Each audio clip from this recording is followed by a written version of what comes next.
乡亲大家平安，今仔日是新历的4月初4，国历的2月29，礼拜4。今仔日开始4天清明的连假，有真侪乡亲一透早就回乡扫墓卷纸，也则是出门佚佗，恐惊拢去踢着车路。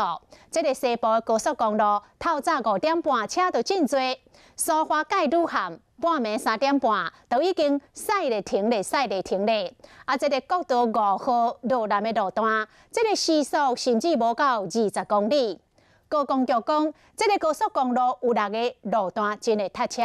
这个国道1号是杨梅到新竹、彰化到埔盐，啊，那国道3号是三英到关西、乌日到雾峰、竹南到大甲。 国道5号是南港到平南，这个行车的时间是平常时的3倍到5倍。交通警察一透早无用指挥交通，清明连假第一天，国道甲省道拢塞车。这样应该1个多小时吧？1个小时了。从那个国五苏澳匝道口到这里1个多小时。 对国道5号苏澳交流道开到苏花界入口5公里，就开1点钟，交通警察天未光就出来指挥啊。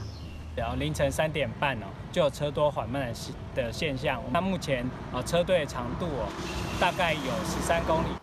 彰化埔盐系统的路段车速慢，开咧停咧，亲像喺大型的停车场。乌口到新竹路段嘛真塞。 那国五的部分，大概早上5点半开始就有出现一些车潮。 那大塞车的路段包括下晡3点以前，杨梅到新竹系统恐惊加5倍时间；下晡4点以前，彰化系统到埔盐系统嘛塞。国道3号三英到关西、乌日到雾峰、竹南到大甲，行车时间嘛是平日的3倍。国道5号南港系统到平南，车速嘛是慢。下一波高峰原则上就是因为高升载管制结束之后，会有一个车潮会出现，大概下午1、2点的部分，大概车流会出来。国三竹南到大甲这个路段可能会出现一些扫墓的一个车潮哈。连假第2天是双向，车流量加总上大一天。